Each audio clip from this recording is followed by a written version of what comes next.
Salut, bienvenue sur la plateforme irrépétiteur.com. On continue le chapitre sur les lois statistiques de la génétique. Rappelez-vous, nous avons fait la première partie portant sur ce cours-là et il s'agissait de dénoncer les lois statistiques liées au monohybridisme. Et ces lois étaient la première loi et la deuxième loi de Mendel. La première loi qui nous dit que lorsque l'on croise des individus de ligne pure, on obtient toujours une première génération qui est uniforme, c'est-à-dire composée d'individus, en tout cas qui sont phénotypiquement identiques. Okay? Et lorsque l'on fait également un croisement entre ces individus issus de la F1, on obtient, en tout cas dans le cas de la dominance, 75% d'individus ayant le caractère dominant et 25% d'individus ayant le caractère récessif. Ok? Et donc, aujourd'hui maintenant, nous allons voir les lois statistiques qui sont dans le cas du dihybridisme. Ok?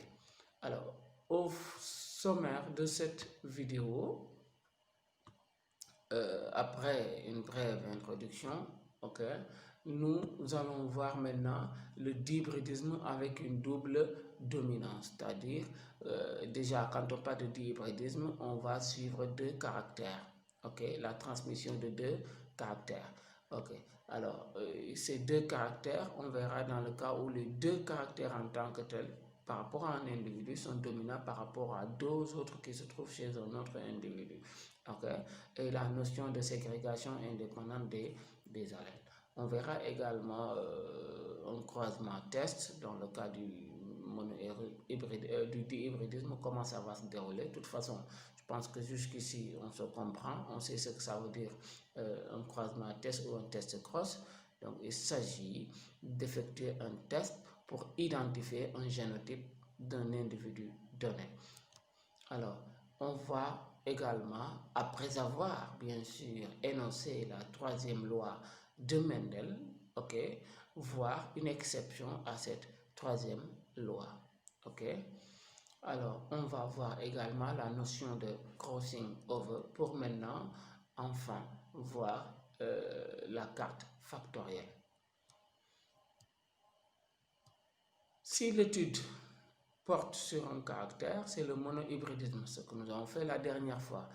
Lorsque maintenant l'étude porte sur 2, on va parler de dihybridisme, sur 3, trihybridisme, et lorsque ça porte sur plusieurs, on parlera de polyhybridisme. Mais pour ce qui nous concerne, en tout cas pour le programme de terminale, on va se limiter au dihybridisme. Alors, si l'on croise deux races pures de pois, ok, les pois, vous les connaissez, quand on parle de petits pois, tout ça là. Donc, il s'agit de ça ici. Donc, si on croise deux races pures de pois différents à la fois par l'aspect et la couleur. Donc, l'aspect est un caractère. Les pois peuvent être, disons, lisses ou ridés, etc. Ok. Et avoir la couleur verte ou jaune. Donc ça, c'est deux caractères que l'on va suivre en même temps au cours de la transmission. Alors, pour un premier croisement, on croise une souche pure de graines ridées et vertes. Ok. Donc c'est une race pure de pois où l'on va observer à la fois l'aspect ridé ou lisse et la couleur, qu'elle soit verte ou jaune. Okay. Alors, si l'on fait un croisement ça, on obtient en F1 une génération qui est composée que de graines lisses et jaunes. Okay. Les deux parents sont de race pure, mais avec des caractères, des phénotypes différents. Okay. L'un des parents est vert et ridé, l'autre est lisse et jaune, et on observe en F1 une population composée uniquement d'individus lisses et jaunes.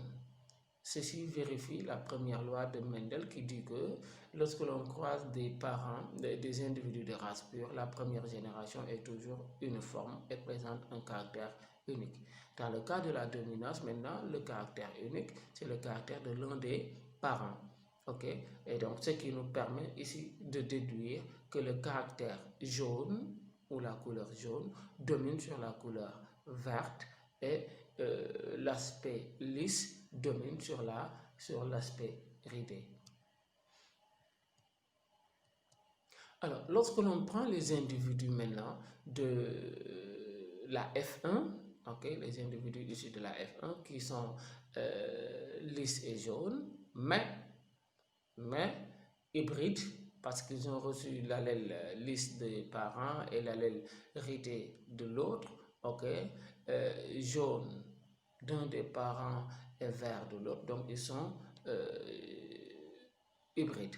Alors, lorsqu'on fait le croisement entre ces individus, okay, on obtient une population composée de 315 individus à graines lisses et jaunes, 108 individus à graines ridées et jaunes, 101 individus à graines vertes et lisses, et 35 individus à graines ridées et vertes. Alors, si on essaie d'analyser ces résultats, ok, on effectue un calcul en faisant la somme de toutes les graines obtenues sur la proportion la plus petite. Et là, on voit qu'on a environ 16 possibilités. Alors, on fait, par exemple, les 315, la proportion la plus élevée divisée par la plus petite, on a 9 sur 16 possibilités d'individus lisses et jaunes. 108 sur 35, 3 sur 16, ok, et 101 sur 35, 3 sur 16 également, et 35 sur 35, c'est 1 sur 16. Alors, ici, on va émettre une hypothèse, parce qu'on a observé qu'au départ, on n'avait que deux caractères, jaune et lisse, vert et ridé. Mais quand on continue le croisement, il y a deux individus ou deux phénotypes qui apparaissent. Et ces deux phénotypes, c'est lisse et vert. On n'avait pas lisse et vert au départ.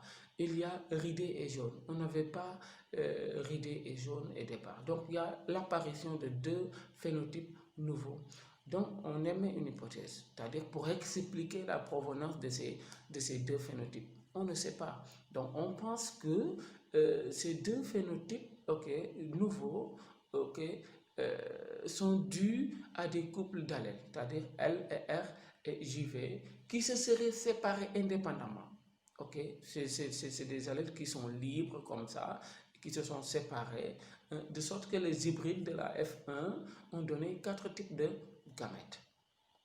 Peut-être dit comme ça, pour le moment, c'est pas clair, mais on va sur l'hypothèse, on va essayer de la vérifier. Et pour ça, on va utiliser un échiquier de croisement. Alors, qu'est-ce que ça veut dire? Le parent qui était lisse et jaune est de ligne pure, donc avec comme génotype LL et JJ. L'autre qui était ridé et vert, est de ligne pure avec comme génotype RR et VV. Donc, ils ne peuvent produire qu'un seul type de gamète. Donc, lisse et jaune produit LJ ici et ridé et vert produit RV. Alors, la combinaison, l'association de ces deux va donner LRJV, ce que nous avons ici, LRJV. Puisque lisse domine R, donc les graines seront lisses. Puisque J domine V, les graines seront jaunes. C'est pour ça que toute la population de la F1 a le phénotype lisse et jaune. Mais ils sont hybrides. Alors, si on essaie de faire une interprétation chromosomique, les barres que vous avez ici, c'est des représentations schématiques de chromosomes. Puisque nous avons dit dans notre hypothèse que les allèles sont indépendants. Et c'est pour ça qu'ils se sont associés pour pouvoir former 4 types de gamètes. Donc, on essaie de vérifier ça. Alors, on a une paire de chromosomes qui porte le gène lisse et une autre paire de chromosomes qui porte le gène jaune ici. Et par rapport à l'autre individu aussi, on a ridé sur une paire de chromosomes et vert sur une autre paire de chromosomes. Alors, lors de la formation des gamètes, nous avons L ici, et J ici, R ici et V là-bas.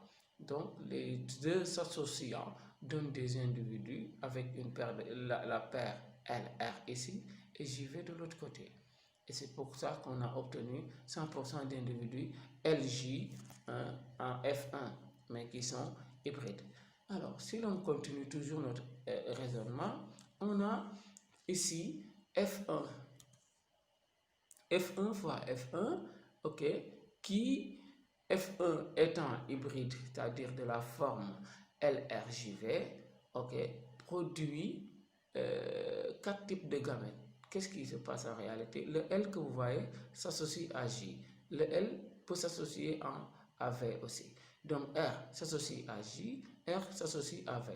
C'est ce qui donne ici LJ, LV, RR, RV. Ok, puisqu'ils ont le même génotype, donc ils produisent les mêmes types de gamètes. C'est pour ça que vous avez la même chose ici. Alors, celle-ci insérée dans un échiquier de croisement que voici, ok. Alors, on va se retrouver avec les possibilités suivantes, ok. LL, JJ, ainsi de suite. Donc là, vous avez compris, c'est ce qu'on avait fait la dernière fois. Mais les phénotypes, en les observant ici, on voit lisse jaune, lisse jaune, lisse jaune. Et en faisant le calcul en réalité, parce qu'ici vous avez 4 possibilités comme ça et 4 autres là, donc ça veut dire qu'on a au total 16 possibilités si vous comptez. Alors sur ces 16 possibilités, on voit qu'il y a 9 phénotypes lisses et jaunes. Sur ces 16 possibilités, on a 3 16e de possibilités, lisse et vert, 3 ridés et jaunes et 1 ridé et vert. 1 ridé et vert est là. Ok? Alors, ces résultats de notre hypothèse, parce que ça, ce que nous venons de faire, c'est l'hypothèse que nous voulons vérifier. Alors, on se rend compte ici que ces résultats de l'hypothèse sont conformes aux résultats que Mendel a obtenus dans ses expériences. Alors, pour ça, donc, on va dire que l'apparition des phénotypes nouveaux, LV et RJ, s'explique par une disjonction indépendante des allènes, de sorte que L s'associe au hasard, soit avec J, soit avec V. Ok? Et de même, R va s'associer au hasard avec J, soit avec V. Et donc, c'est la troisième loi de Mendel. Ok? Cette loi qui nous dit que lors de la formation des gamètes, ok, des hybrides de la F1, il se produit une disjonction indépendante des couples d'allèles. Ok? Donc, le fait que les allèles se trouvent sur des chromosomes différents, ok, fait qu'ils ont la possibilité de s'associer au hasard et de former des gamètes différents des gamètes parentaux. Et donc, ce qui montre ici, ce qui donne la possibilité d'apparition de phénotypes nouveaux. Voilà. Donc, voilà comment on doit raisonner un peu pour expliquer ces résultats statistiques obtenus au niveau de la F1. Alors, on peut également démontrer la troisième loi de Mendel en réalisant un test cross. Et pour cela, c'est toujours le même principe. On prend un individu qui présente le phénotype dominant, ok, que l'on va tester en utilisant un individu qui est doublement récessif, parce que là, on est dans le cas du dihybridisme. Alors, on prend l'individu doublement récessif qui est là, ridé et vert, donc il est doublement récessif, que l'on va croiser à un individu maintenant de phénotype lisse et jaune. Un individu de phénotype lisse et jaune, parce que c'est le caractère dominant, a deux génotypes possibles. Il peut être de génotype lisse-lisse, jaune-jaune, c'est-à-dire homozygote pour le caractère, ou bien hétérozygote, là il est de génotype L, R, lisse ridé et jaune et vert. Ok? Et lorsque l'on fait ça, on obtient 25, 25, 25 pour chaque phénotype donné. Mais il faut savoir que pour ce test cross-là, nous avons pris l'hypothèse selon laquelle l'individu est hétérozygote, c'est-à-dire il est de phénotype, de génotype L, R et JV. C'est ce que nous avons ici, ok, LRJV, ok, et l'individu doublement récessif testeur est là, RRVV, et donc ceci inséré dans le l'échiquier de croisement, on se retrouve avec une possibilité sur 4 pour chaque type de phénotype ici, ce qui a donné les 25% de chaque phénotype que nous avons sur les diapos précédents. Ok, et qui sont également là représentés en bas. Donc on aurait pu toujours ici poser une deuxième hypothèse, c'est que l'individu parent qui est là est de génotype LL, c'est-à-dire doublement L ici et J ici. Mais le résultat donnerait ce qu'on a obtenu lors du premier croisement, parce qu'il serait un individu homozygote, donc tous les individus de la F1 auraient comme phénotype lisse et jaune, ok, et donc voilà, on aurait, dans ce cas-là, si par exemple les 100%, les individus du croisement obtenu donnent 100% de phénotype, ça on déduit que le parent il est homozygote pour le caractère. Si ça donne ça, on dit que le parent est hétérozygote pour le caractère. Exception à la troisième loi de Mendel. Donc, pour comprendre ce que cela veut dire, il faut d'abord comprendre ce que dit la troisième loi de Mendel. La troisième loi de Mendel nous dit que lorsque les allèles sont indépendants, ok, on a les proportions 9 16e, 3 16e, 3 16e et 1 16e. Ok, et c'est d'ailleurs le fait que ces allèles soient indépendants qu'il y a la possibilité de recombinaison, c'est-à-dire que chaque allèle puisse s'associer à l'autre allèle, en tout cas homologue, pour donner des phénotypes, en tout cas nouveaux, différents des phénotypes parentaux. Ok, là on est dans ce qu'on appelle la ségrégation indépendante des caractères des allèles. Alors l'exception à la troisième loi de Mendel va certainement refuter ce fait qu'il n'y ait pas une ségrégation indépendante, mais que les gènes soient liés. Alors, réalisons un croisement entre deux types de drosophiles. Les drosophiles, vous vous rappelez, dans la première partie, on en a parlé au niveau des cobayes généticiens. Alors ici, on a deux drosophiles de race pure. L'un est sauvage avec un corps gris, des ailes normales ou des ailes longues. L'autre a un corps noir et des ailes vestigiales. C'est la même chose, c'est des ailes courtes. Alors, la longueur des ailes, on va noter ça vestigial ou normal. Vestigial, VG comme allèle. Normal ou longue, c'est VG+. Et pour la couleur du corps, maintenant, noir va correspondre à B et gris va correspondre à B+. Lorsqu'on effectue le croisement, ok, corps gris L longue croisé à corps noir L vestigial, on obtient une génération F1 composée d'autant de femelles que de mâles, tous au corps gris et à L longue.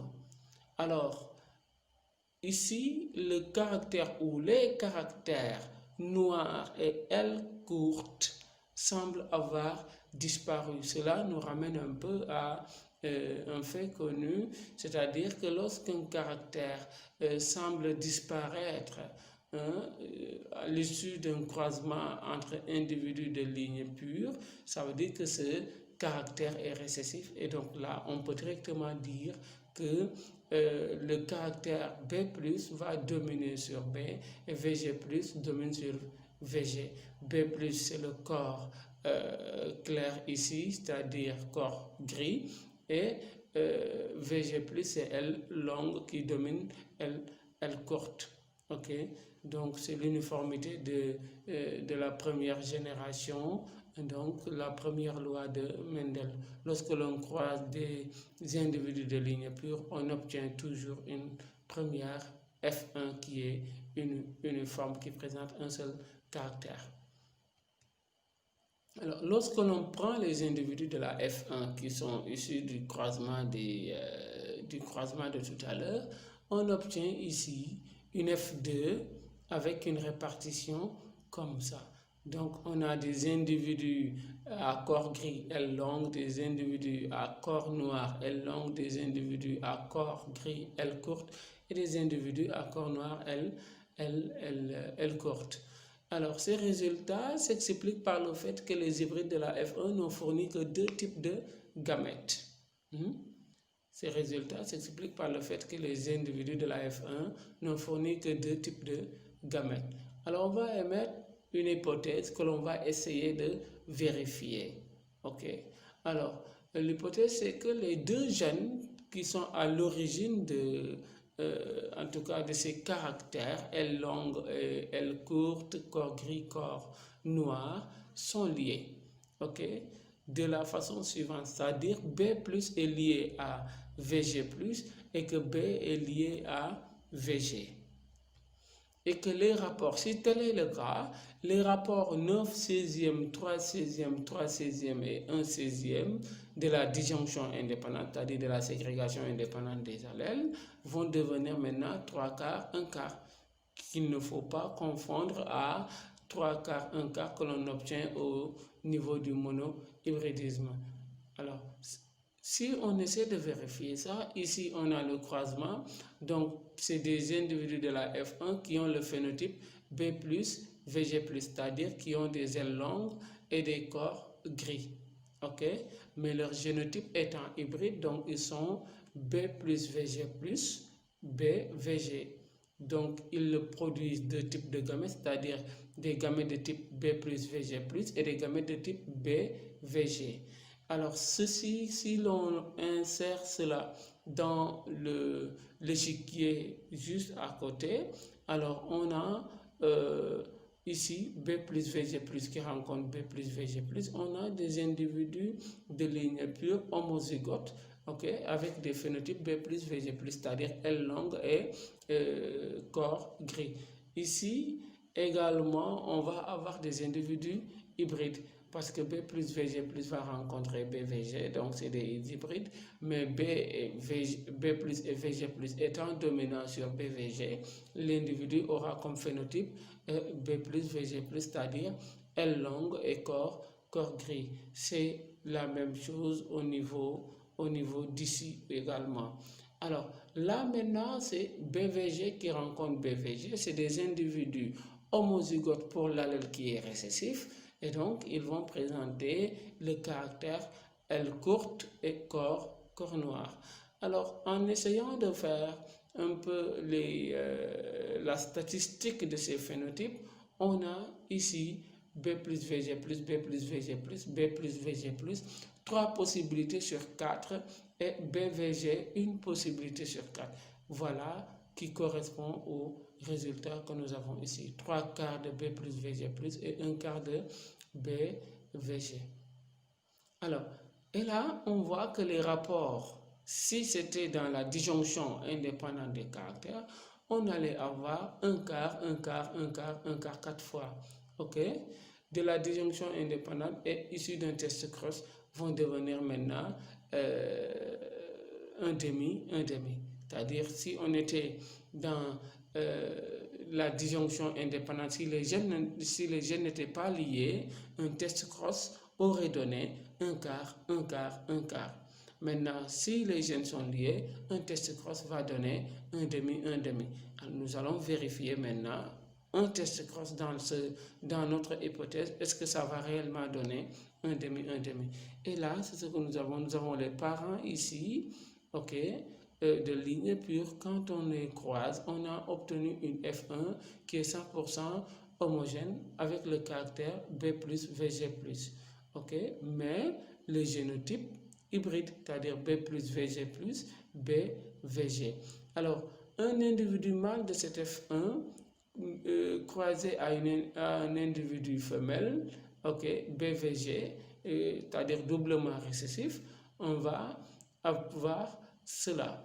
Alors, chacun produisant les gamètes correspondants pour l'individu hybride, c'est deux gamètes comme tout à l'heure, donc ce sera B plus VG plus et BVG, mais pour l'individu doublement récessif et homozygote, il va produire un seul type de gamète et ce type de gamète c'est BVG. Ceci inséré dans l'échiquier ci-contre, ici, on se retrouve avec les gamètes par exemple de l'hybride BVG, BVG et B plus VG plus. Pour l'individu doublement récessif maintenant, on a BVG. Ceci va donner ces possibilités.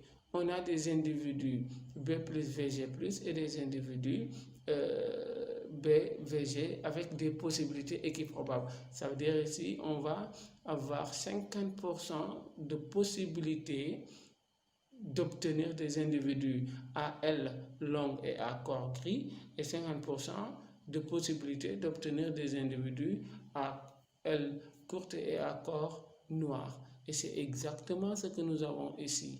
Okay? Ceci peut être aussi vérifié au niveau de l'interprétation chromosomique. Si on a les ailes qui sont liées, ici, B plus VG d'une part et BVG de l'autre côté, chacun produisant un seul type de gamète, les deux se recombinant ici au cours d'une fécondation vont donner des individus de type B plus VG plus, BVG qui sont hybrides, mais qui vont présenter quand même le caractère B plus VG plus. Ok? Et ces individus F1 qui sont là, ok, c'est celui-là. Alors, celui-là croisé à un individu doublement récessif, c'est-à-dire qui aura un génotype comme ça, va produire ça, pour aboutir à 50%, 50%.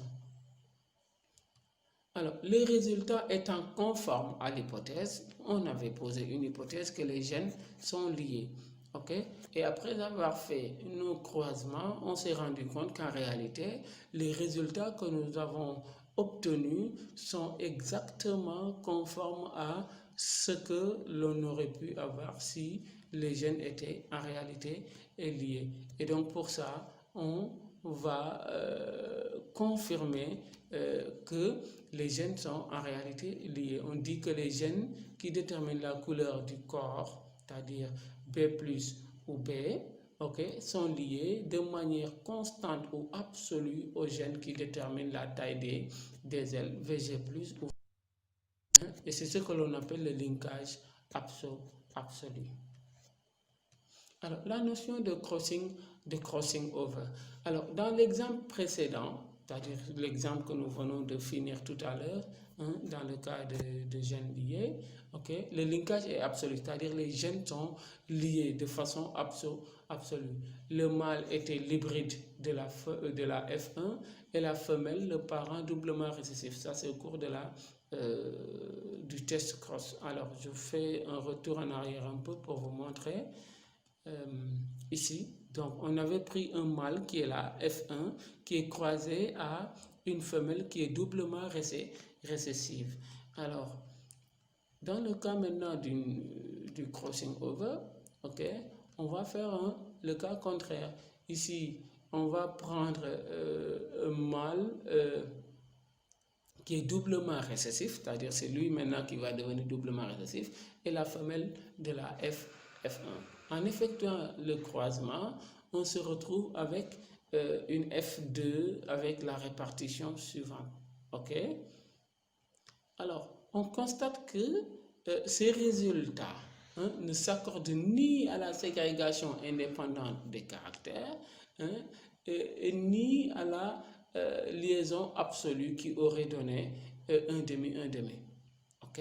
Parce que là, on a 41,5%, 41,5%, 8,50%. Alors, ces résultats ne sont ni conformes parce que si on était dans le cas de la ségrégation indépendante des caractères, on allait se retrouver avec 25%, 25% partout. Et dans le cas de la liaison absolue, on allait se retrouver avec 50%, 50% directement. Mais on n'a pas ça. Ok? Et donc, il s'agit ainsi d'une liaison partielle entre les gènes de la femelle. Donc, d'une liaison partielle. Donc, lorsqu'on est dans une liaison absolue, on doit avoir un demi, un demi. Lorsqu'on n'a pas ces proportions et que les gènes sont liés, ça veut dire que cette liaison, elle est partielle. Alors, la liaison entre les gènes qui déterminent la couleur du corps et celui qui détermine la taille des ailes a été absolue à 83%. Mais 83% des cas, ce qui concerne, c'est-à-dire si on prend les individus qui présentent les caractères parentaux, ok, là on va se retrouver avec la somme de 83%. Pour maintenant, les recombinaisons parentales, ok, on est à 17%, c'est-à-dire 8% plus 8% des cas. Il n'y a pas de liaison absolue pour ces cas-là. Ça, c'est des liaisons partielles. Alors, comment la notion de crossing over s'explique? En réalité, au cours de la méiose, rappelez-vous, on a fait déjà ces cours-là, au cours de la reproduction, aussi bien la reproduction chez les mammifères que chez les spermaphites. Alors, elle est composée, la méiose, de 4 phases. Ok, la prophase, la métaphase, l'anaphase et la télophase, ok, de méiose. Alors, au cours d'une métaphase, maintenant, les chromosomes qui s'associent par paire vont se déposer au niveau de la plaque équatoriale de la cellule avant de se séparer.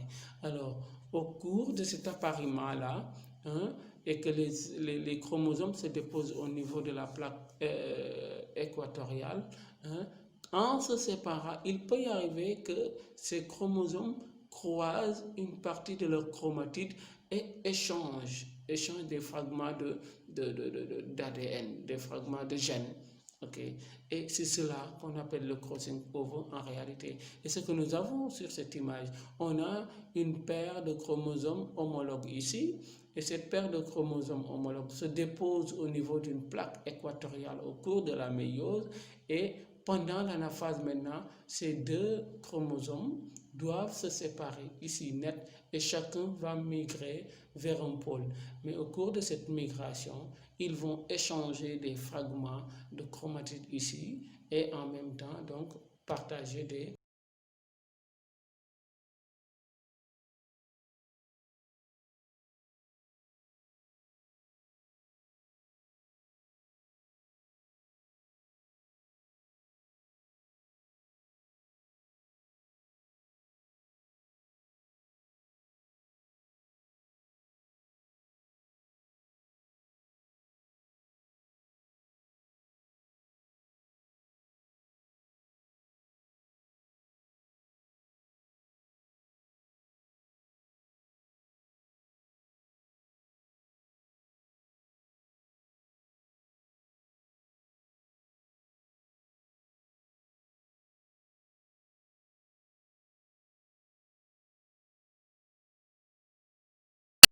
ici au cours de la séparation maintenant vont échanger ces parties et l'un va se retrouver vers l'autre et l'autre va se retrouver de l'autre côté. Ce qui fait que ici on a déjà l'allèle de la paire numéro 2, si on peut l'appeler comme ça, et l'allèle de la paire numéro 1 qui vont s'inverser.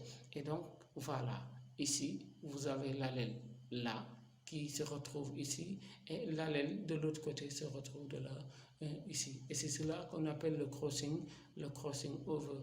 Et voilà, c'est ce qui est là, qui est à l'origine maintenant de ces résultats statistiques de 41,5%, 41,5%, 8,5% et ainsi de suite. Et c'est cela qu'on appelle la liaison partielle qui est différente de la liaison absolue qui est une liaison de gènes sans quand même croisement, sans ce qu'on appelle un brassage interchromosomique.